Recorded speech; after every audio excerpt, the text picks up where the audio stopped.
Hey, welcome to Page Break. I'm your host, Brian McClellan, coming to you as I prep for my very first trip to France, here in the mountains of Utah. A quick reminder that as of release of this episode, we are just 4 weeks away from the launch of my new epic fantasy, In the Shadow of Lightning. Pre-orders are a huge part of the ultimate success of a book, so if you're planning to pick it up and can do so early, I'd be very grateful if you did. Also, this episode does get a tiny bit sweary, so if you're my mother or have little kids around, maybe skip this one or come back to it later. Now, on with the show. My guest this week is author Cherie Priest. Cherie is known for her work that dips toes in a number of different genres, including horror, science fiction, southern gothic, fantasy, and steampunk. She's best known for her Clockwork Century Universe that started with Boneshaker, and has also written the Eden Moore series, the Borden Dispatches, the Cheshire Red Reports series, and many other standalone novels and short stories. Cherie and I talk extensively about her childhood in the South, and the way that has affected her adult life and career. We discuss oppressive religion, spiritualism, and take a lengthy detour down her adventures in urban exploring. Enjoy my conversation with Cherie Priest.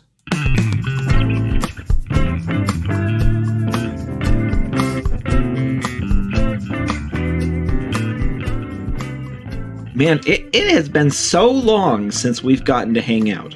I think the last time we saw each other was, I want to say it was Gen Con, maybe 3 or 4 years ago. Yeah, might have been. Yeah, it was right before, because it would have been 2.5 years ago. And I remember that very precisely because we had just bought this house that I'm in right now. And literally, we had just moved in the week before. And I had left my husband behind with this list of ridiculous tasks, up to and including, please move everything out of the master closet for the closet people, because this was a flip, and they hadn't actually built out the closets. They were just these weird empty rooms.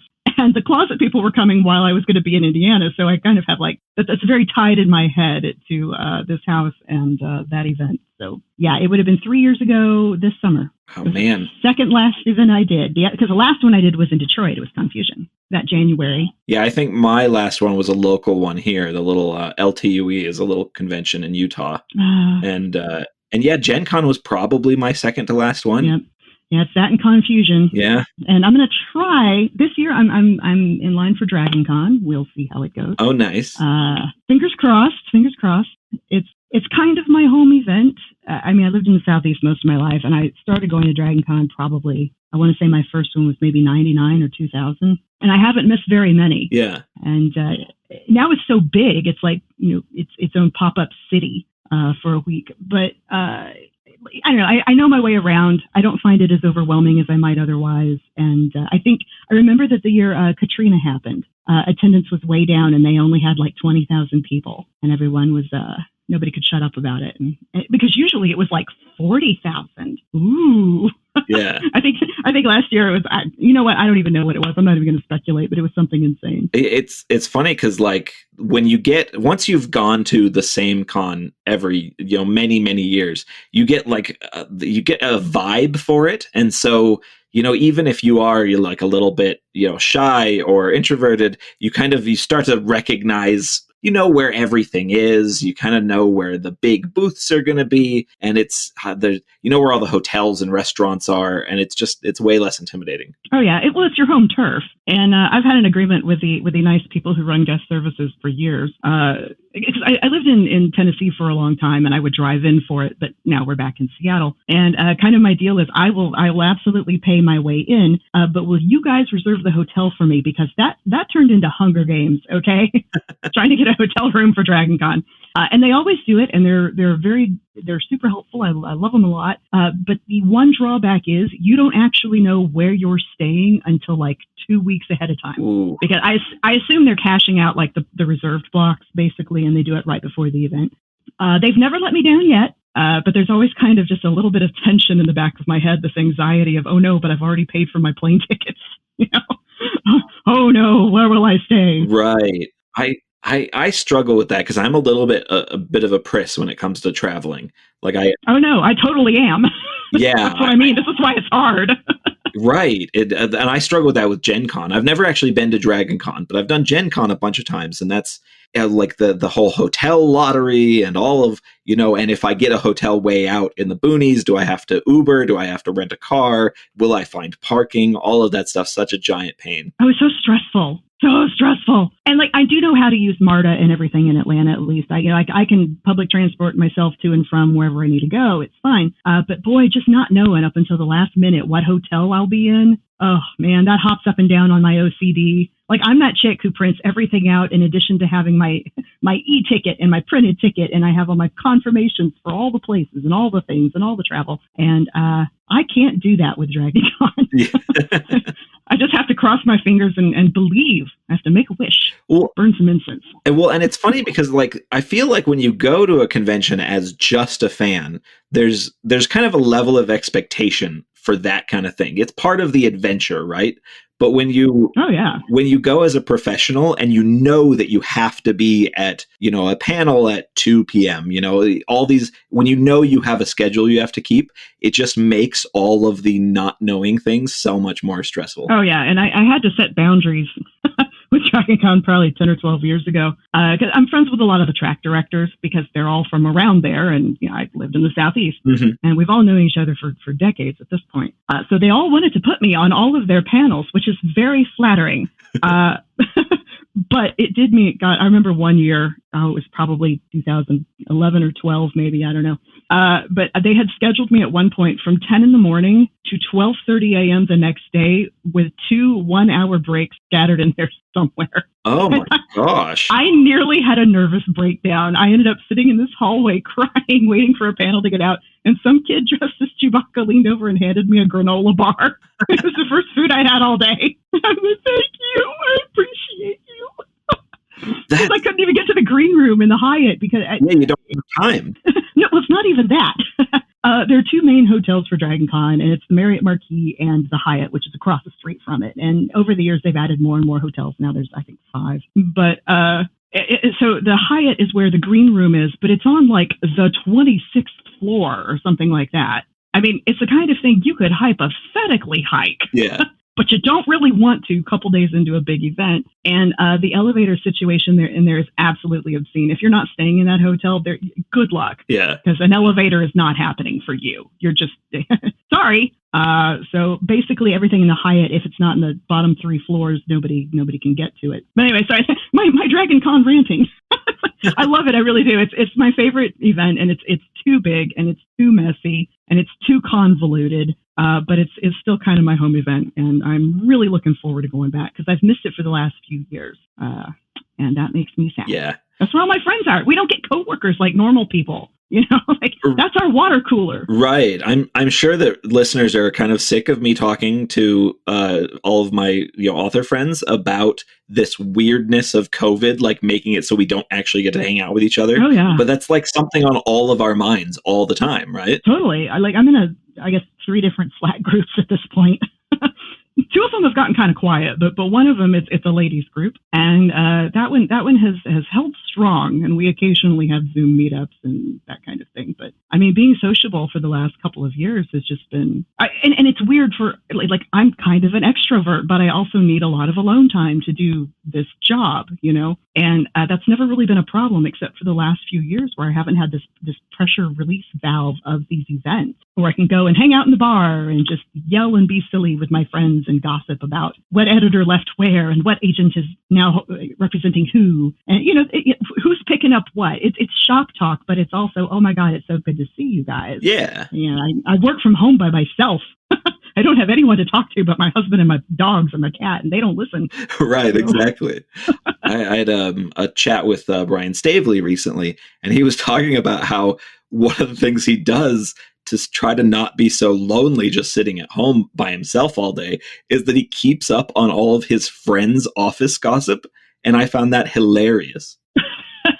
Yeah, I keep up my husband's just because he's right here and he's the only person I've basically talked to in person for the last couple of years. And yeah, we have some I have family gossip going on and you got to understand, my family, well, let me put it this way. I am the 5th generation in my family born in the same county in Florida. Imagine an entire family full of Florida men. We have always got something going on down there. Well, so the ladies in my Slack group like to keep up with that as well, I think. Oh, I bet.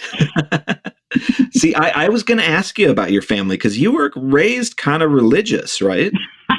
I was raised very religious. So my mom's family, actually both parents' family, but my parents are divorced and have been since I was little. My dad was long out of the church, but I was raised Seventh-day Adventist, and there, like almost any denomination, there's a spectrum from kind of normal to just batshit insane. Oh yeah, and I was perilously close to the batshit insane version at times. Not always. It kind of depended on where we lived and what we were doing. So my parents divorced when I was about 5, and back then it's late 70s. They didn't take little girls away from their moms. Even when mom is kind of in a cult. And my dad, he fought for us. He tried really, really hard to get custody of us, and it didn't work. But my mother basically needed to live with my grandparents. I think part of that was honestly court ordered, just to keep an eye on her. Mm-hmm. But yeah, it was weird. And then my mother's other 2 sisters got divorced and moved their children in. So sometimes we'd move out, sometimes come back, and there was like this rotating cast of about 9 people living in this house until I was, I guess, 15. I finally got into enough trouble that my mother decided she could get rid of me. She finally let me go live with my dad and my stepmom, who by then had a new baby, my little brother. And they needed the child care. I needed to not go to church 9 days a week. And that worked out pretty well for everybody, I think. But no, it was really weird. And so a lot of, especially like my earlier stories, my earlier fiction, we're still trying to decompress from that. Because I ended up going to a private Adventist college, and I had my reasons at the time. They don't seem very good now, quite frankly. But at the time, I had my reasons, and I started my writing career very shortly after college. I broke in pretty young. I was in my mid-20s, and I was still kind of unpacking that. Yeah. This tremendous. Because if you're not familiar, or if your listeners aren't familiar, it's basically there was this Victorian girl who got hit on the head with a rock and began hearing God speak to her. And she was Ellen G. White, and she formed the Seventh-day Adventist Church. This was not long after the Millerite Great Disappointment, October 22nd, 1844. I'm telling you, I spent so long in Christian school, I can still rattle this crap off, and I'm 46.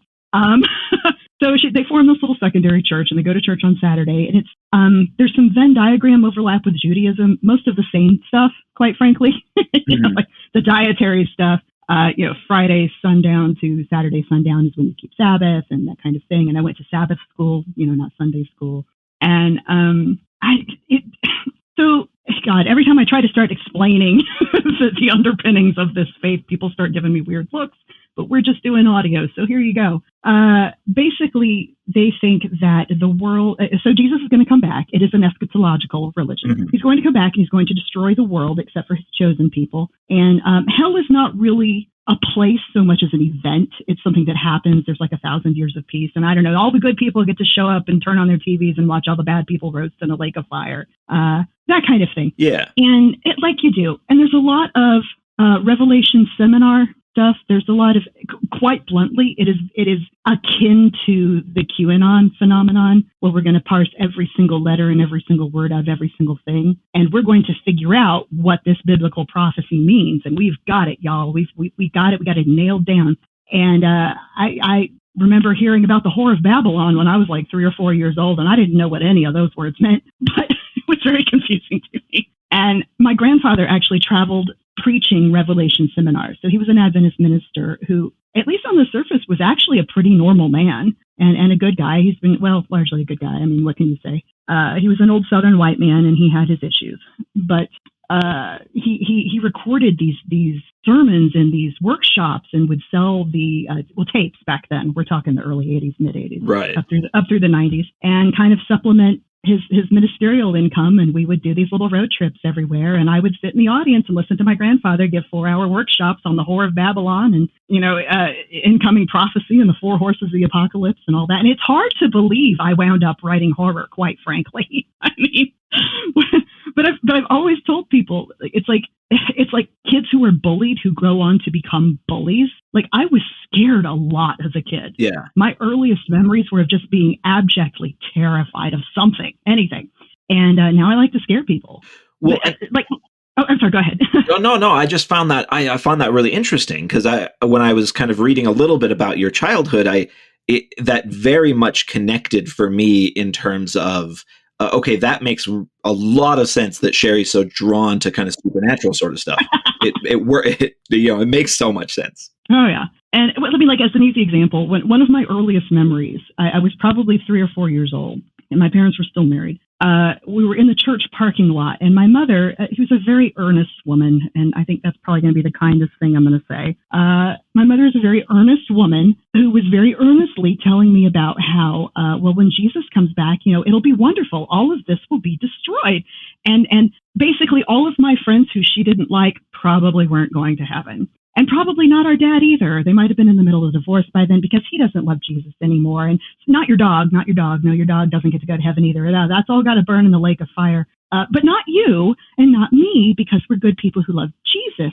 And I remember being like 3 or 4 thinking, I don't know if I'm actually that good. I really don't.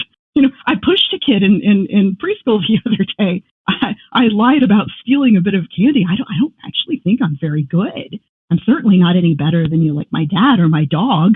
How is this supposed to work? This doesn't make any sense. And from a very, very young age, I had a very hard time reconciling the idea of Jesus loves me and he's going to come back and destroy literally everything that everybody in your church doesn't like. But you guys are special. You're safe.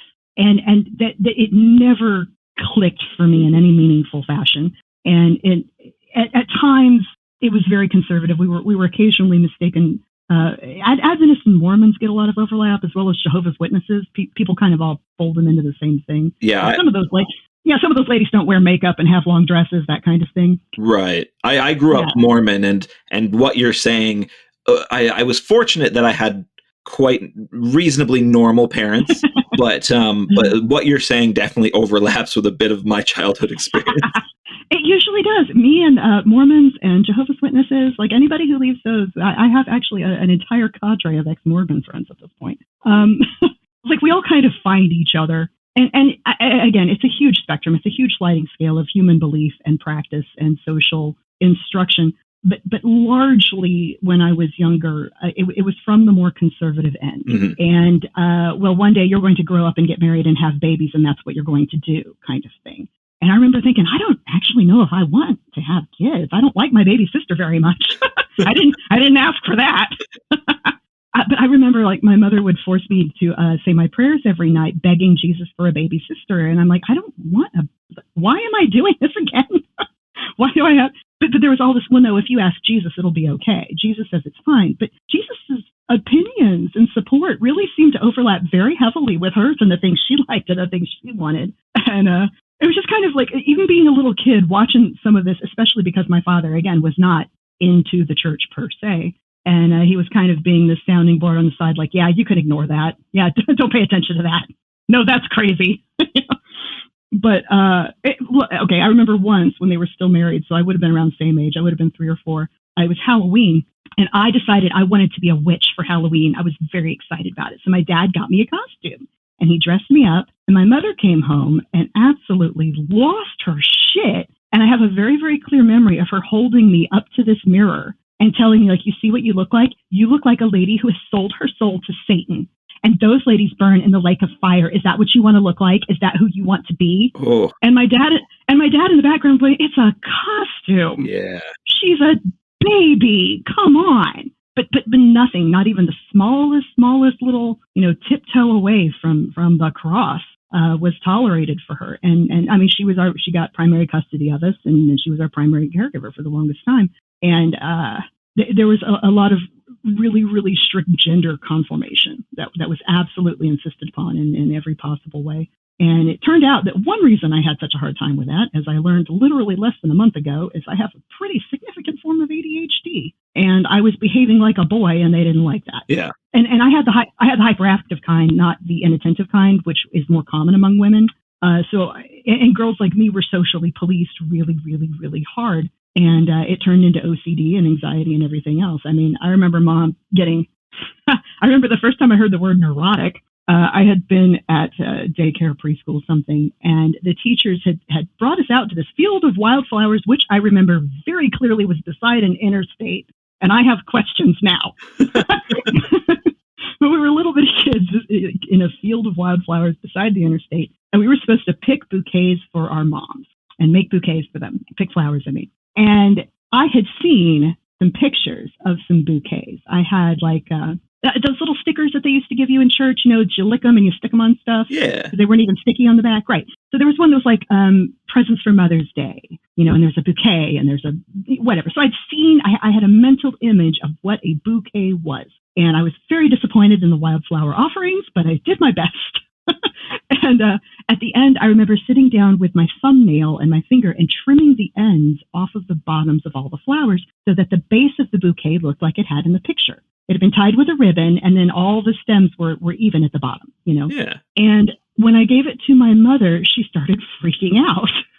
Like, oh, well, sometimes there's some neurotics in the family. Maybe I have a neurotic. Look at how neurotic this is. This is just weird. I remember being a little kid thinking, like, my bouquet looks better than everybody else's bouquet, and I don't understand why you're not as happy with this as I am. But, anyway, so there was a lot. There were many different overlapping then issues of strangeness to my youth, not just the religious stuff, but also the social stuff. Like my mom's family, they're from middle of nowhere, Florida. They've been there since like before the Civil War, and they, oh Lord, I did not know anything about like why the Confederate flag is maybe not super acceptable, or I didn't know any people who weren't white for a really long time. That also took a lot of unpacking and a lot of undoing. I didn't know anyone who was gay, I thought.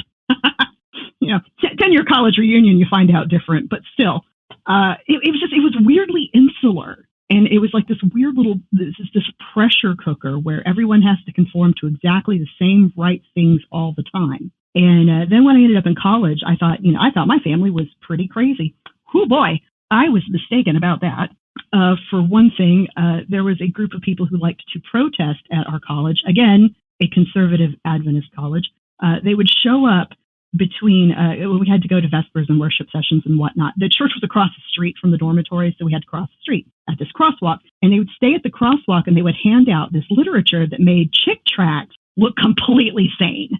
And I remember one year they stole, because it's the South, and they do a lot of kind of Greco-Roman classic architecture type stuff for these old buildings. There was a pineapple, a stone pineapple on top of the big welcome sign, the big stone carved, Southern Adventist University, whatever, Southern College back then. But these people stole the pineapple off of it because it was a symbol of the Pope's hat. Not a symbol of welcome. No. It was an invitation to the Antichrist to take possession of our campus. I think that's what the flyer said when we found them the next week. So every time you think that maybe your situation is as crazy as it gets, you are mistaken. There's a whole nother level out there past you, as it turns out.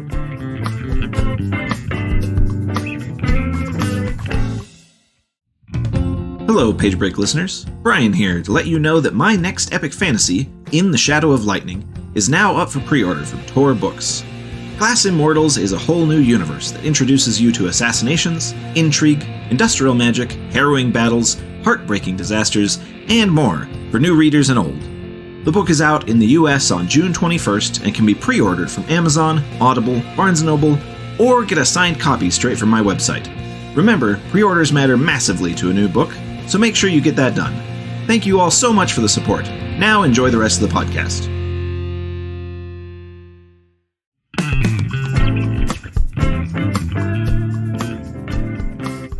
There's that time, I'm actually kind of fascinated by this idea that every person, or I hope most people anyways, realizes that their parents and their relatives and the people that were influential on their childhood all had their own problems and all had their own agendas in some ways. And that's such a weird moment in your life to kind of reach. Yeah, for me it was kind of extra weird because like I understand, I really do. When it comes to my mom in particular, she was a freshly divorced woman in a Christian subculture in like 1981.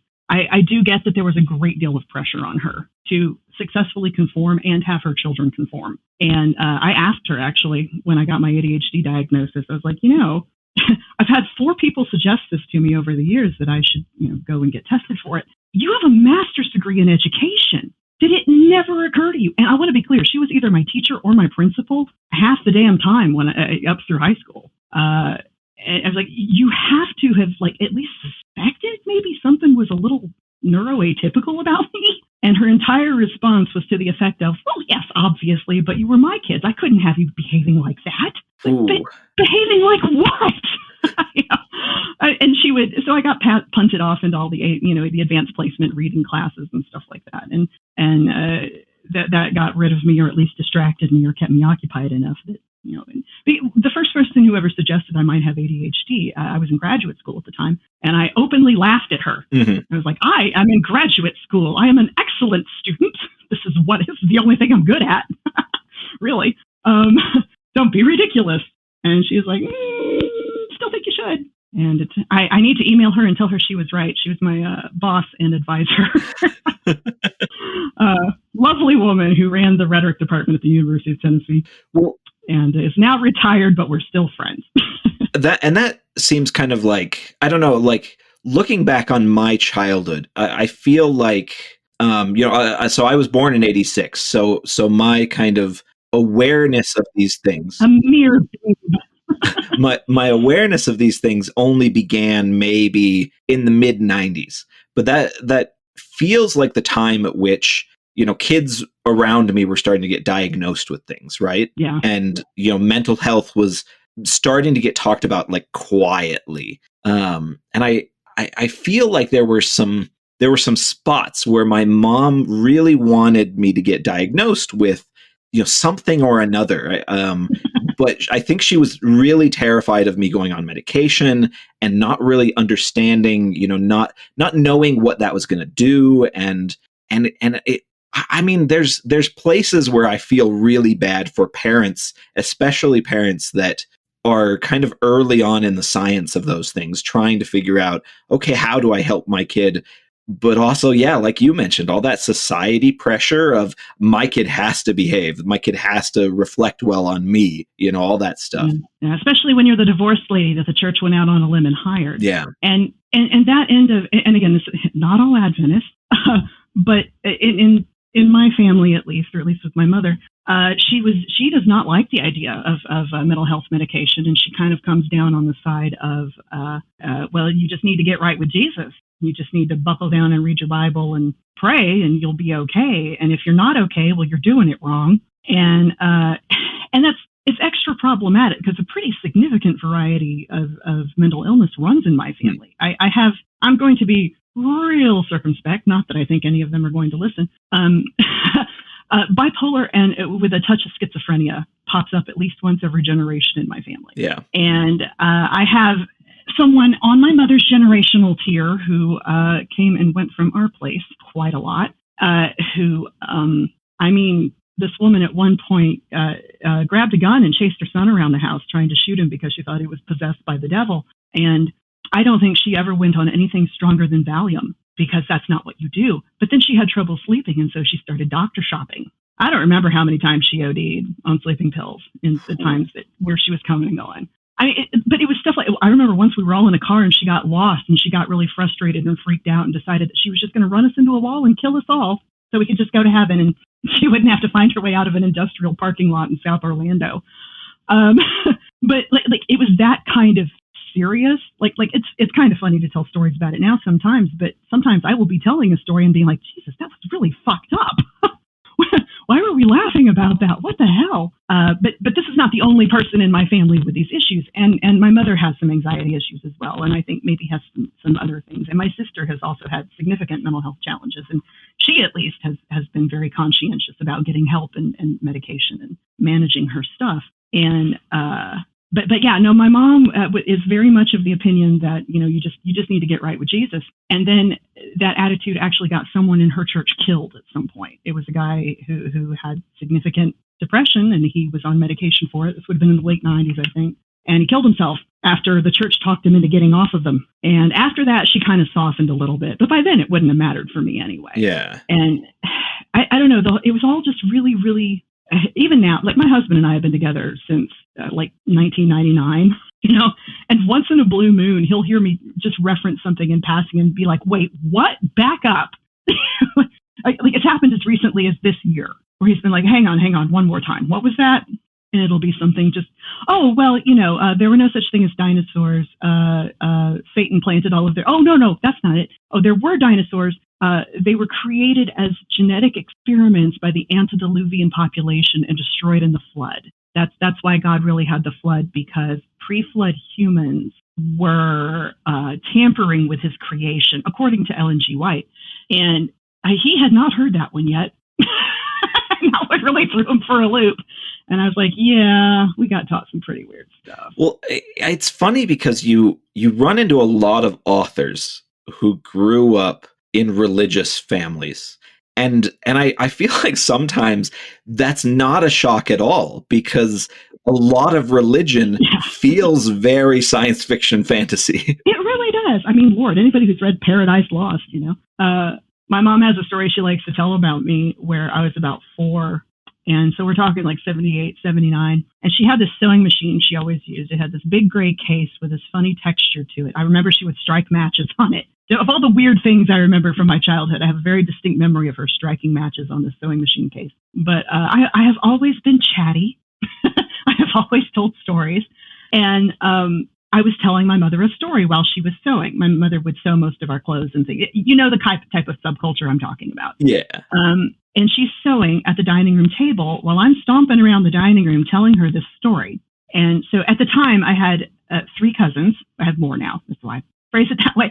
It was Arthur, Jackie, and Ryan. And we were all fairly close in age, and we all spent a lot of time together. So they are featuring in my story. And at some point, I climbed up onto the dining room table, stood behind her sewing machine, and pointed at the sky. And I yelled, "And then Jackie said, 'Speak, Lord, for thy servant heareth.'" And my mom's like, "Yeah." So then I looked up and and then what? And apparently all I said was, "That's the end." And I hopped up off the table and I left them wanting more. And it was just that's one of her favorite stories to tell about me. And Jackie said, "Speak, Lord." But church was all we had and all we did ever. And then when I went to live with my dad, I got arrested for shoplifting. I wasn't robbing banks or stealing cars or anything. I was stealing makeup and stuff from a drugstore with that same Jackie, actually. If we would sell it at our high school out of our lockers. We were very, very enterprising young Christians. But yeah, so I went to public school for the first time the year I lived with him, and then graduated the next year. That's another long story. But finally, I got to meet a bunch of people who gave me the raised eyebrow look, but kindly. Right. Stupid questions, what do you mean XYZ PDQ? But man, it was weird times. Sorry, I'm rambling, but again, I work from home by myself, and now I have someone to talk to. Hi. No, I find this kind of stuff really interesting because there's a lot of these things that are, for better or for worse, very formative to, to creative professionals, that kind of, like for me, I was raised in a reasonably open-minded but conservative religion, religious household. And but I spent most of my time alone. I kind of grew up in this big decaying house where I had 5 older siblings that were all in college by the time I was 10 or 12. And you were the baby. Yes, I was the baby. And I just spent all my time wandering around, talking to myself, playing with my toys by myself. And so, yeah, but I had those moments too, where I finally started kind of making, quote unquote, normal friends, right. And, getting that kind side eye of this is what you think is normal. And me realizing, oh gosh, this is so weird. I didn't know anything about sports until I was probably 16 or so and started watching football. I wish I could say that. with a friend of mine, and his family was nice enough to kind of, explain what was going on, because I was baffled by why they were all sitting around the TV, on Sunday afternoon or whatever.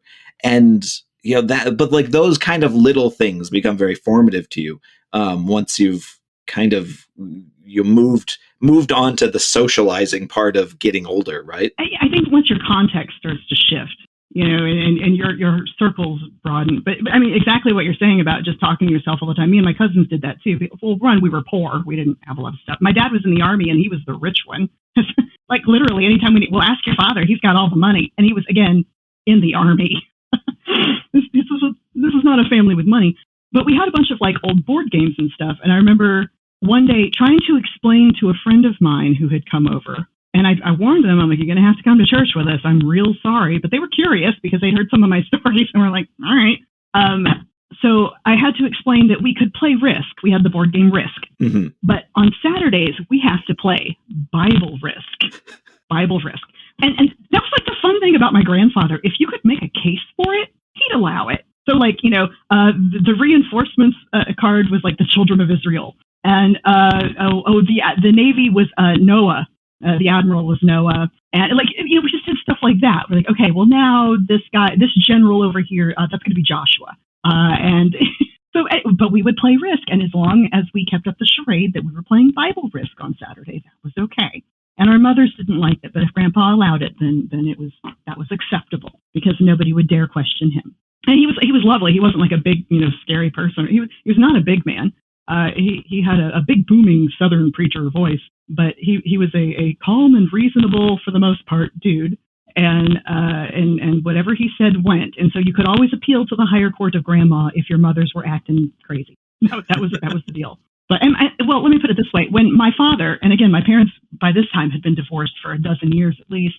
When my father's mother died, and they were largely estranged, mm-hmm. but his mother had gone to my grandfather's church in Jacksonville, and my dad called up my grandfather, his ex-father-in-law, and was like, "I need your help. My mother's gone." And he was stationed at Fort Knox. We were in Kentucky when it happened. He couldn't get down there to handle it. And my grandfather ran the funeral and all the arrangements for his ex-son-in-law's mother. So there is good cooperation to be found there among the sane people. But he died not long. He performed our wedding in 2006 and died a few months later. We knew his health wasn't good, but oh dang, he performed everybody's weddings in the family, so that's how it went. Well, and we just lost Grandma to COVID last year. Ooh. We all kind of thought maybe she'd follow right behind him, but she was. The oof goes bigger than you know, but I don't want to bore you with that. It has a lot to do with with my mother and her sisters being Trumpist COVID deniers who refused to get anyone their shots, even their 94-year-old mother with upper respiratory problems. Oof. And then they took her on a road trip to Iowa. Well, that's good. Where they were very excited about the lack of masks everywhere they went, and they could feel like normal. And they came back and they all had it. Oh, man. And Grandma died of it a couple months later. Yeah. Ouch. It was an ouch. But the truth is, actually, when you saw me when we first logged on, and we've got some of this working right on the whiteboard behind me, I have a note for her funeral. She's been cremated. I mean, she's not still sitting around. But her funeral is this summer, and I'll be flying down to Florida for it. And she was a very nice old lady, but honestly, she hadn't known who I was She was a little foggy on what she was doing at our wedding, I think. Yeah. She didn't really know who I was and hadn't for years. So it is sad, but that was something we had already mourned. Yeah. What are you going to do? Seriously. But yeah, good times. No, there's not much. I mean, I'm kind of reaching the point in my life where people that I've known my whole life are starting to pass away, and I know that's that's going to be like, for me, probably a big shift in how I think about mortality and all that stuff, because I haven't had to face a lot of death, around me in my life so far, but I know that's coming, and it's a little terrifying to me. Oh yeah. It is really weird as you become closer and closer to being, with air quotes, like the adults in your family. Yeah. Yeah. Like me and my cousins, again, there's 9 of us, and the baby of ours was a surprise. That same aunt at 40, with the attorney she hired to help her get child support out of the father of 2 of the other kids, anyway, has this baby, who's a beautiful person, and I just love her to pieces. It's great. But when you have these entire, oh my God, I just completely lost my train of thought. Being the adult. Segued over to one. Being the adult, yes, to being the adult, not the one one of the ones who's underfoot, And yeah, she, the baby of us, I think is 31 right now. And our mothers are in their 70s. I mean, our parents, my dad is too, obviously. Yeah. And Grandma was the last of us. And in her family, like my grandpa used to joke, you just couldn't kill them. Like she was one of, I think, 5 or 6, and they all, like most of them lived to 100, except for the one who died of cancer in his late 90s. You just can't kill them. And so when when COVID took her, that was bad and wrong and no, but well, she was 94, and I mean, and it's not like there was anything I could do. I didn't know they were taking this road trip, or I certainly didn't know the circumstances of it until they were back, and my mother was gushing about it on the phone. And I was, are you insane? You did what? And at which point, it was literally me yelling at her on the phone that made her go out and get everybody COVID tested. And it turned out that my mother's the only one who didn't get it. And she didn't get it because she was the only one who had her shots. And she only got her shots because my sister is, with title caps, keeper of the grandchildren. And my sister said she was not allowed to visit. She's like, you cannot see these children until you have your shots. That is where we are. And so that's the main reason. Yeah, that's the the hammer that you can hold, that some people can hold. Yeah, right. And I can't. We never did have kids. We talked for a long, like, we're going to want some someday, right? Probably, and it just kind of never happened. And we decided we were good with that. And I guess I am bitchy enough that not very many people asked me about it. But once I turned 40, everybody kind of just quit asking. I'm like, yeah, that's right. Have some dogs. Right. You're right. No, I'm very satisfied to have pets and to, try to spoil my nieces and nephews here and there. Oh, and yeah. That's good enough for me. And yeah, and my little brother just had a kid too, which is great. So, like I said, I have a much younger half brother, and he and his fiance or his wife eloped, and kind of right before the pandemic started, really. And now they have this hilarious little boy, and I haven't met him yet. He's only a few months old. But my sister's kids and this little guy, and I'm like, yes, I love other people's kids. Oh my God, I love walking my dogs around kids because they love kids and kids love them. Like, yes, this is a good time. But I'm not responsible for any of you because, like, when my brother was born and I moved in with them when he was a few months old, and I took care of him, and then I ended up back in Florida taking care of the surprise new cousin a lot. And then out of college for years, I worked in schools. I worked with school-age childcare programs, and I was taking care of 25 to 55 of other people's little kids. And I genuinely like them, and I'm always happy to see them and have them around. But I don't have any illusions about what's required to take care of them. And I don't know. I grew up in such havoc, just surrounded by children all the time, and then into my adulthood, surrounded by children all the time. And my husband had kind of a bit of a havoc-y type upbringing as well. He has a twin, and he has another brother, and they were in these little tight quarters. And we both just really value our personal space, I think, as much as anything else. Which does not account for why we have a cat. But it's worked for us, and it's fine. And I love when my friends bring their kids around, and I like being crazy Aunt Cherie. That is fine. Yeah, that's where the responsibility I want to deal with, kind of ends. Yes. Like, if they need something, I mean, you drop a hat, I will be there. I will do whatever I can and whatever I have to. But then they got to go home with me. Right, exactly.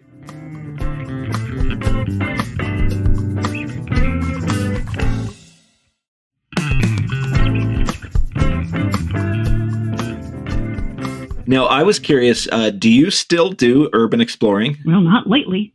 Well, no, I would love to, but I'm not really in a place where that's such an easy option. Like, when you're in the Deep South, there's a lot of abandoned crap you can go climbing around in. And I have, there are a couple of places in Chattanooga or the greater Chattanooga area where if I get caught again, hypothetically, I'm going to jail. I always wanted to do it in Detroit and never really got a chance, but I did do a really fun panel on urban exploration in Detroit that goes down as one of the best I ever did. It was hilarious. It was me and a real estate agent, which I'm still a little unclear on. It was me and a real estate agent talking about urban exploration. And she wasn't the kind of person who did that. Mostly she just asked me questions. Yeah. And so, like, at one point, this guy stands up in the back and he's like, hey, I got a question. What do you do to keep the cops from harassing you when they catch you and find you? And then they just, like, throw you on the hood of their car and then they, like, cuff you. And it kind of goes on for a minute. And I'm just standing there like, man, I don't want to cramp your style, but maybe you should put on a hat. Dude had anarchy symbols tattooed all over his head. Oh, yeah, that doesn't help. And as well as ACAB tattooed across the back of his head. And I'm like, here's the thing. If we're going to break the law, we need to look like the cleanest and squeakiest and friendliest and most otherwise law-abiding citizens that we possibly can. Oh, yeah. You see, if you don't give them a reason to do that, and it was a white guy, too. I think relevant to the conversation, at least for this part. I was like, look, if you apologize, say you didn't see the sign, I don't care if you're standing in front of the sign that says no trespassing, you didn't see it. You apologize, you demonstrate that you have not stolen anything, that you do not have any weapons or spray paint, and 9 times out of 10, they'll just let you leave. They don't care. Yeah. I've always been fascinated by urban exploring. I'll watch the YouTube videos and stuff like that. But I'm one of those people that gets so scared of potential consequences that I could never actually do it. Oh my God. Years ago, a writer friend of mine, it was Caitlin Kittredge, me and her were out in the Olympia area out here, and there was the old brewery where they used to, was the old Tumwater Brewery, or was it I don't remember, but it's out in Olympia, and it was abandoned. It was huge. It was from the 19th century, and I wanted to go see it. And she was she's going to go with me. It's going to be great. We're going to do this. We're going to sneak into this place. I'm like, no. We will trespass. We're not going to break and enter. If we find a way we can get in, even if it involves being sneaky and unlocking things, we are not breaking and entering. We're just trespassing. Yeah. And we're going to check for X, Y, Z. We're going to check for cameras. We're going to check for how well are the grounds maintained. Is somebody actually keeping an eye on the place? Has anyone come or gone recently? We're going to be smart about it. Come on. And she was younger than me at the time. Now, not enough to make a difference, but then younger enough, 10 years or so when she's in her early 20s. And I'm the wizened old 30-something urban explorer. But there was this gate, one of those low gates that they swing over half-paved roads. They're only like knee-high. Mm-hmm. And we got to it. It was the edge of the property, and she froze. And I hop over and come on. She's like, I've never broken the law before. I was like, nothing's going to happen. For one, you're a girl, all right? And most cops are not allowed to search female people they find wandering around unless they have a lady cop present, and most of them do not, by sheer statistical likelihood. I'm like, I promise this will be fine. I'll bail you out if they arrest us. Let's go. And the place was locked up pretty tight, and I am true to my word. We did not break in. We did not get in. I don't do that. But probably the weirdest thing that ever happened to me, oh my God, it happened right before we moved out here the first time from Tennessee. So there is a building in Chattanooga that was built, God, I want to say 1906, 1907, something like that. It was built to provide hydroelectric power off the Tennessee River. And it has been vacant and in varying stages of decay for, since I first moved there in 94. And the guy who owns it was kind of treated as sort of like this, iconoclast rebel who's like, the city keeps trying to make him do something to the property and he won't do it. And he keeps fighting him in court. Damn the man, fight the power. And he didn't even live in the city. He lived in Nashville or something. I don't remember. But anyway, so it's this poured concrete building that was technically, I think, 4 stories, only 4 or 5 stories, but it was much, much taller than you would think. Each individual story level was maybe the ceiling was 30, 40 feet high. They were huge. The place had been mostly emptied out, and there was a chain link fence around it, but the gate was open one day. And this was across from a development where they had taken some old train depot stuff and turned it into a farmer's market. So my husband and I were there for the farmer's market, and I saw across the street that the gate was open and the front door was basically broken and hanging off its hinges, effectively open. And my husband saw it too and was like, oh no. And I was like, no. Hang on. And I pointed up because you could see in the stairwells, there were already people walking around in there. So I pulled out my phone and I took some pictures, and this part is important. I was demonstrating I did not break this. This was like this when I found it. This was a situation that I trespassed upon. Yeah. So we go inside and we look around. It's really cool. I took a crap ton of pictures. They're still up on Flickr. I mean, this was 2006 maybe. So they're still up on Flickr. And about 3 weeks after I did that, I should also note, next door to the farmer's market was a skate park that had just gone in. So 3 weeks after this occurred, a skater kid from the park was with some friends playing around inside that building. And he stepped backwards, or he was taking pictures was the story. And he took a step backwards and he stepped through a hole in the floor. There was something covering a hole in the floor, and he fell through it nearly 100 feet it had to have been, and broke his back. So he was in a coma for ages and ages. The guy who owned the building preemptively started putting up a fight against the family, and they're like, nope, that building was secured. He trespassed. He broke in. This is all entirely this kid's responsibility. Well, for one thing, it's the kid. The guy's a minor. We do have different standards for minors for a reason. And what was I going to do? Shit on the kid for going inside the abandoned building, which was exactly what I had done? Yeah. Come on. So here's where it starts to get weird. Turned out there were no interior photos of the place taken more recently than, I think, 7 is what they told me. Crazy. And when I say what they told me, I mean the lawyers who came out of the woodwork, because I had the only photos of the place that had been taken in years and years. And I had put them up for free under a Creative Commons license on Flickr, so absolutely anybody could find them. And when the kid came out of the coma, the first thing he said was that place was open. I did not break in. I trespassed, yes, but I did not break in. Everything was open. The gate, the fence was lying on the ground, and the front door was wide open. I just walked in, and the guy who owned the building was like, that is bullshit. Absolutely not. This is not true. And then the kid's attorney found my pictures on Flickr of the front door wide open and the chain link fence down, taken 3 weeks before the kid went in. So I got dragged into a court case over it right as we were trying to move across the country. Oh my gosh. Yeah. And so the way it turned out, and I just told both sides the truth. I was like, look, all I can tell you is the truth. Yes, the building was open. And the big bone of contention, because in a civil case, they want 51% blame, can swing it. It doesn't have to be full blame. They needed at least 51% to get this guy to help out with his kids' bills and medical bills. Yeah. And they wanted me. And honestly, the guy who owned the building, his lawyer was extremely nasty about it. And that's why I blocked him and just started talking to the kid's lawyer. It was like, you need to tell the truth. You need to say that you saw the hole in the floor and you avoided it. That kid was being reckless, because that was the determination. Was he reckless? Well, there was a hole in the floor and he was too close to it. Like, okay, realistically, what I think probably happened, they were skating inside this giant poured concrete building. But the old elevator shaft that went through all 3 floors had been covered by these old window coverings. They were like a plexiglass or something that was very wavy and odd. And it had been sun bleached for decades, since the 1900s. And it was really, really brittle. And I had pictures of the elevator shaft that I didn't know was an empty elevator shaft with a window covering dropped on top of it.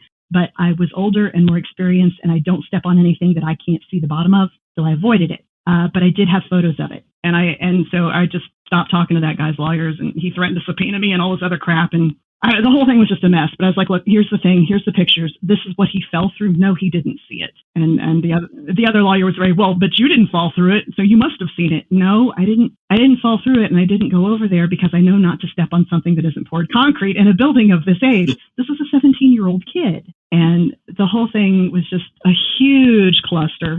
And I felt really bad. The kid never really fully recovered from his injuries. And by sheer stupid coincidence, though I never said anything to the family, and I don't know if they knew, when we lived back in Tennessee for about 5 years, most recently, we've been bouncing back and forth between there and Seattle for a while now. I ended up living around the corner from him. And I saw him in passing a handful of times. And by this time, the guy's nearly 30, I guess, in his 30s. But he never did recover. And right before we moved back here, he actually died. Oh, the poor guy, I felt terrible about it. And all over that stupid building, which is still standing to the best of my knowledge, by the way. And, but you really do have to be careful with it. You can't just, go headlong. And so that's why that panel was actually really fun. I got to explain to people and talk to them. All right, well, here's what you do. You bring a friend, you don't bring a gun or a knife. You bring a pocket knife if you want, or a Leatherman. You're more likely to run into homeless people or maybe drug users or whatever, and they're going to be more intimidated by multiple people than you in a weapon. Yeah. So don't do that, and you can get in trouble when you have a weapon. So take pictures, have a camera, have a sketch pad, do whatever. Leave only footprints, take only pictures, and try to spread that maybe so that younger people just be a little careful. Don't step on anything that you can't see. Don't step on stuff that's on the floor if you don't know what's underneath it. And so that became added to my talk with a big, arrow pointing at it. I think that I've only done something like that once. And it was a friend of mine who lived only about a mile from the house I grew up in. He, way back in the woods behind where he lived, was an old mansion that had just kind of gotten abandoned, probably based on the cars, I think, that were parked out there, probably in the 50s, just abandoned and left to grow up. All the vines and trees and everything. But this mansion was a legitimately big house. And I think it was 6 or 8 of us went to this place, and we made it like a whole thing. Like it was supposed to be like a snipe hunt. We all had code names. This sounds amazing. No, it genuinely was fun, but like timid Brian, I was always hanging at the back, always thinking, okay, this is how horror movies start. We're all going to die. And honestly, it was a blast. We went, we none of us, we didn't break anything. We didn't graffiti anything. We just wandered around and looked at things for 2 hours and then went home. Oh, that's fantastic. But I still remember that very clearly. And there's part of me that wishes that I had done more things like that when I was younger. Then there's another part of me that's like, it's probably best that I didn't. No. I feel like if you're treating a place with respect and you're taking responsibility for yourself, and you're a slick talker who isn't afraid of cops, you can have a lot of fun. But probably my favorite, I'll try to keep it quick. I'm sorry, I know I have so many of these. I love them. There used to be in Chattanooga this tuberculosis sanitarium called Pine Breeze. Oh, now that's definitely how a horror movie starts. Yes. No, so me and a handful of friends, and we used to go up there. We found out they were going to tear it down, and we wanted to go take pictures of it. So it was established as a hospital like in the late 19th century, and it had closed and then gone through a bunch of other permutations, including like a cooking school. And then it was a home for disturbed adolescents when it closed in 1977 or 78. So me and a handful of friends took 2 or 3 trips of it. That place was scary as shit, I'm not going to lie. And the last time something happened that we did not come back after that. It was too nope, this is how horror movies start. But the first couple times we went, it was actually really cool. And at one point it was me and 2 guy friends, one of whom was a punk wearing a dress with traffic cone orange colored hair. And this was like 95. You just didn't see that all the time in the rural South, Yeah. And a girlfriend of mine just a friend of mine from the girls' dorm in college. And so it was the 4 of us in this guy's Jeep. And it's around this, we called it by the duck pond. So there's a cemetery with a duck pond, and it's one little road and this one little turnoff. And the thing is, there's nowhere to park. So if anybody saw your car up there, everybody knew what you were doing. Yeah. So, but he's got 4-wheel drive. It's a beater Jeep, so he's not too worried about getting it beat up. So we climb up this hill and he parks it where he thinks maybe nobody from the main road can see it. And we spend a couple hours poking around. We have a wonderful time. There were, I think, 11 buildings all told. And some of them had already, including the crematorium where they would burn the bodies of the people who had died there. That was the first building they tore down. I'm not making any of this up, by the way. This is a real place. It's a real thing that happened. So we took a bunch of pictures, and in the dormitory in the Lupton building, there were 2 wings, one for boys and one for girls. And these kids had drawn these murals all over the walls, and we were taking pictures of them. And I lost those pictures in a breakup years later. These things happen, but this did happen, and I do have witnesses. So finally, we've been down like one of these back buildings. So this was across maybe 5 acres. This was a compound. This wasn't just a building. And we come back up to the Jeep, and parked right beside it is a cop car. And there's a cop sitting on the hood, and he's like a 1980s Hollywood cop. He's got the cop stash and the cop glasses and the cop uniform. And he's just like, "Hey there, kids." We were all like 19. I think we ranged in age from, I think 18 to 21. We were young. Yeah. Like, "Hi." He's like, "Why don't you come over here, have a little seat for a second?" We're like, "Okay." So we come up to the hill, and he's like, whose vehicle is this? Whatever. And so we're sitting on the hood of the Jeep, and he's sitting or leaning against his car, and we're facing each other, and he's kind of doing the cop thing, And he's like, "Okay, well, looks like you guys aren't up to anything too crazy. Just listen, they're tearing this place down. You don't get to do this again. Knock it off. Just leave, okay?" And listen, I've always been mouthy. It's like, wait, I was like, but wait. There's only one more building we have to see. We all had cameras. We all hold up our cameras, and we're like, "Look, we're just taking pictures. And there's just this one building that we haven't gotten to yet, and it's the one that was the dormitory with the kids where they drew all the stuff on the walls, and we really wanted to take pictures of that. And it's just right there. There was kind of a main area, and that's where we had parked, and that was one of the buildings on the main kind of landing area. And so he looks at the building and he looks at us, and like he was wearing sunglasses, but I could tell that he was rolling his eyes. Yeah. He was like audibly rolling his eyes. And he's like, "Okay, I have to tell you to leave now. That is my job. So you have to go back to your car." Again, we are sitting on the car. Yeah. "But if on the way back to your car, you were to stop by that building, I would have no way of knowing about it, would I?" So we're like, oh my God, thank you so much. And he's like, I did not give you permission to do shit. I am getting in my car. I'm driving to the bottom of the hill, and I'm going to wait for your car, for this Jeep, whatever, to come back down. And if I don't see you in 20 minutes, I'm coming back up, and this conversation goes different. Yeah. We're like, you were squealing anyway. And so we ran over there and took all of our pictures. And anyway, it is gone now. But the great thing is they actually put up so they hired a construction company to clear it out, to demo all the buildings, obviously, like you do.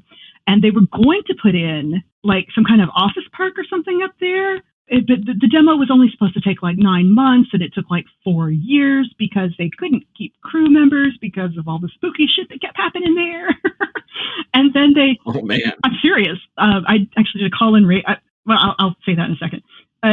So then they were going to put like, and I think this is what ended up. I think they ended up putting some kind of like subdivision out there. But nobody would buy the houses, and no one could figure out why, because the investors were out of town, people who did not know it was on the site of a tuberculosis hospital where 2,000 people had died, and no one in their right mind wanted to live there. So, yeah, it's gone now, and there's other stuff there. But before we left Tennessee again, I was doing this radio show where I was a guest over Halloween, because when you write scary stories, everybody wants you to tell them a scary story, or they want to tell you their scary story. Yeah. So it was a local radio show, and we had a bunch of people calling in, and it'd be stuff like, ooh, did you hear about the ghost that haunts the Chattanooga Choo-Choo? There's a lady in brown, and she wanders the tracks, and she's waiting for her husband to come back from the Civil War, but he's dead. Man, they didn't start building the Choo-Choo until 1907. Click. Well, did you hear the one about the white lady? The lady in white who haunts the Reed House, room 237. Oh, she was killed by a Union general. She was a prostitute during the war. The Reed House wasn't built until 1922, ma'am. Click. So we got a bunch of those. Yeah. That's the problem with knowing your local ghost stories. So then this guy comes on. He's like, hi, I was on the demo crew that was hired to tear down Pine Breeze. And like, there's music playing because we're taking the calls while the music is playing. And me and the DJ suddenly got real quiet. We're like, go on. Long story short, he was a guy who he was a white guy, and a lot of the crew were Mexican-American men. And he did not speak Spanish very well, so him telling the story back and forth was a little odd and probably kind of racist in retrospect. But he was trying to explain it kindly and fairly. He just didn't have the vocabulary. But the thrust of it was a lot of his coworkers kept hearing and seeing things and just up and leaving in the middle of the day and saying, absolutely not, we're not dealing with this. And he was starting to make fun of them for being, superstitious and backwards, her. When one day he climbs into his, I think it was a backhoe, I don't remember what he said it was. He climbs in and he puts the key in to start it, and he hears a child scream in his ear. And so he freaks out and he stops. He looks around and there's nobody there. He's just supposed to drive this thing down to the work site at the rest of the thing. And so he's like, shit, well, I must be crazy. So he puts the key in again and hears like a group of children screaming like they're right there in the cab with him. And so he starts panicking. He turns it off or just pulls out the key. And he's like, I just sat there holding my hands up with my keys in my hand. And I heard this voice as clear as day in my ear go, what are you even doing here anyway? He's like, so anyway, I walked back down the hill. I handed him my keys and I quit. And it turns out they actually kept a bunch of children there because a bunch of parents ended up getting tuberculosis. And they had a level, like the top level on one of the buildings had been like the children's ward. And we'd never gotten up there because the staircases were shot and we weren't going to take a chance on it. Yeah. But there had actually basically been like a live-in daycare on the premises. And a bunch of the kids had caught it too. And some of them had died. And yeah, so local ghost stories, huzzah, right? Yeah. Dang. That was cool as shit. But yeah, no, the last time we went there, just some bad, weird things happened. And we just decided that maybe this place could just go ahead and get torn down and that would be all right. But I love poking around old places. And honestly, it's one of the only things me and my mom really have in common. When I was a kid, my mom would always pull over if there was like a new development that was being built because she'd love to just, it's another thing I got from her, just a sense of entitlement where I'll just wander in if the door's open. And, she liked to poke around these houses that were being built. Yeah. And so we would do a lot of that too. So it's like, I am also nosy that way. And I had one summer when I was in college that I was back home and my brother was working for this small construction contractor and the guy just wanted somebody to show up at the sites and kind of, clean up the sawdust and just kind of straighten things when the workers weren't there so that if the client showed up, it looked a little nicer. So I got like $10 an hour to do that for, a couple of months. Nice. And so it was just me alone in these kind of building sites for these big houses. And honestly, I loved that. I loved wandering around and looking at all the, the things without, like seeing crawl spaces that didn't have any, framing around them and stuff like that. I love that kind of stuff. Yeah, it's like seeing the bones of something. Yeah, the bones of this house that's going to go. Show me the bones of this stuff.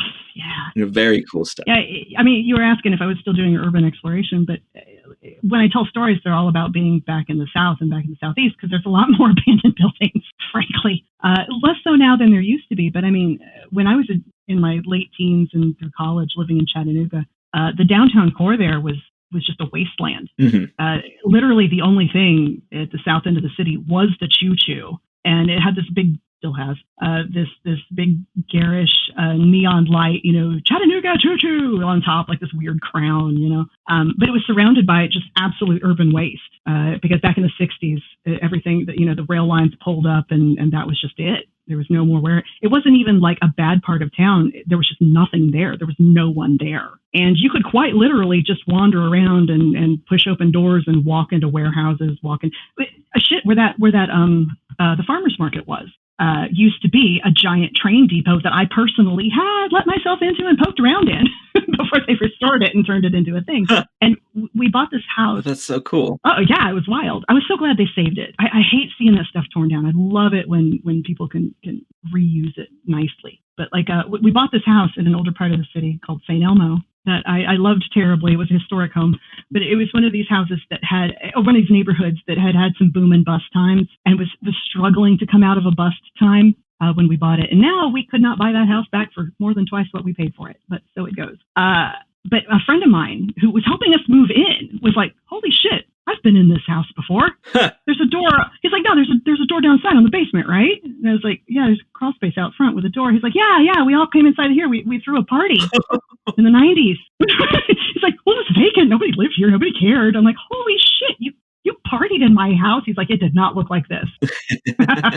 But yeah, there's just, I don't know, there was kind of found quality to it, like this whole city where everything was sort of found. Yeah. And now I'm in Seattle where there's not that much to speak of when it comes to old and empty stuff. But I love the underground tour, and it's the thing I take everybody on when they're passing through touristing. And in fact, I took it so many times. At one point, they offered me a job because I knew all the stories they were going to tell. And when you take it a bunch of times, you get a different tour guide each time, and you kind of hear what everybody's personal, you get the main overview, but everybody has a couple stories that they personally like to tell that the other guys don't tell. Yeah. So I would be quietly in the back was filling in the gaps to whoever I was with, and they noticed, and I was embarrassed. So I just tipped well on my way out. But We were in London a few years ago, and we went down to Dover to spend a day at the castle, and we went down into the wartime tunnels. And it was this rainy spring afternoon, and there was nobody else there. And so it was just me and my wife and this one French kid who never took his headphones off. And then the tour guide. And honestly, it was amazing. We were just able to just chat with the tour guide the whole time. And he told us about the ghost stories. And he told us all the crazy little things that he's kind of picked up over the years. It was just so much fun. I love that stuff. Now, I collect ghost stories everywhere I go. I mean, actually, I literally physically do. When I travel, I always try to find a bookstore and ask for the local book section where you find the weird little self-pubbed or indie pub, Ghost of the Greater whatever the hell area. I love this. I have 2 shelves of those. Oh, right. Or in the library, just yes, give me your trashy weird ass because it's the way places remember interesting characters that are gone. You talk about them like they're still here and kind of keep them in rotation. And I love that. That's where I get the best ideas and the best stories. That's cool. Well, hey, I've kept you for quite a long time. That's okay. I'm happy to talk to you. No. I like to finish these off really quick with a kind of a left field question. Okay. What's the last thing that you ate that blew your mind? That is an excellent question. You got to understand, man, I've been living on DoorDash and ramen and donuts for the last 2 years.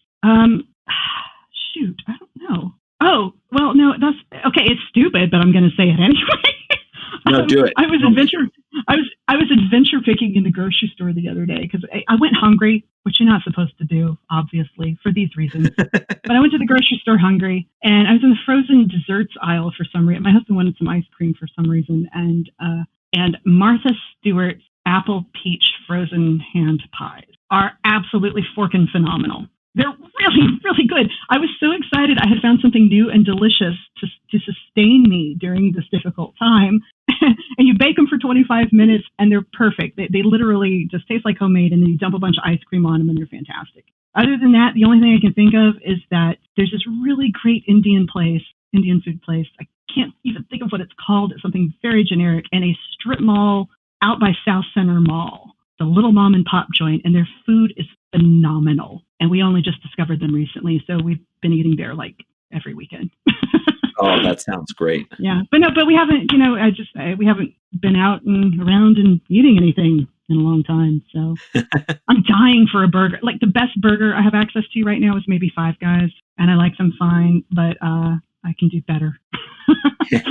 Like, they're good, but see, I figured out that I can make stuff better. For most burger and barbecue places, I'm better than they are. I do love barbecue too. Oh, and I was all concerned because I got into a conversation on Twitter about white barbecue sauce. Like, what the hell is this atrocity? I ask you. And people were kind of mixed on it. Like, it's good with chicken and good with this. It's kind of like ranch with vinegar. And I'm like, you're not selling me on it. I don't. It's like when people tell you that pig skins aren't really pig skins. Well, what?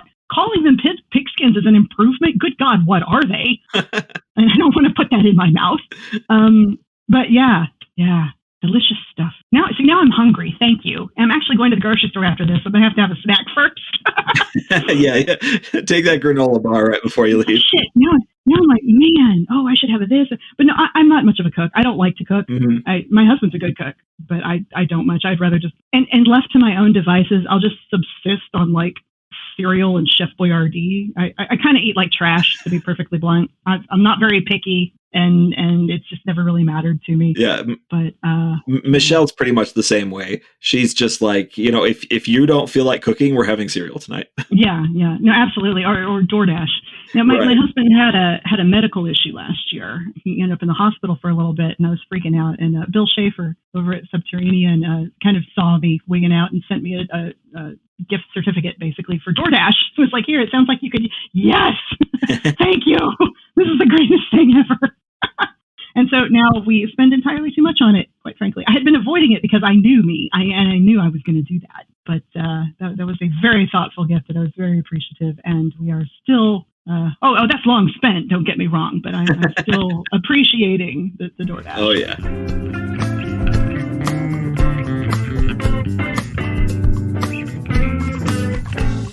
That was author Cherie Priest. Thanks so much to Cherie for taking the time to chat. You can find links to Cherie's website and social media down in the show notes. You can find me, as always, at brianmcclellan.com. Special thanks to James Sutter for music and Tom Bishop for production. If you'd like to support the podcast, head on over to patreon.com/pagebreak or buy my books in ebook, paperback, and audio. Don't forget that my next epic fantasy, In the Shadow of Lightning, is now up for pre-order. You can also get signed copies of my books direct from my website, or swag from my Redbubble store. Don't forget to like, subscribe, and leave a review. Huge thanks to Kyle Anderson, Patrick Hunt, Elijah, Jennifer and Angela Johnson, and Ivor Gullickson for their backing on Patreon.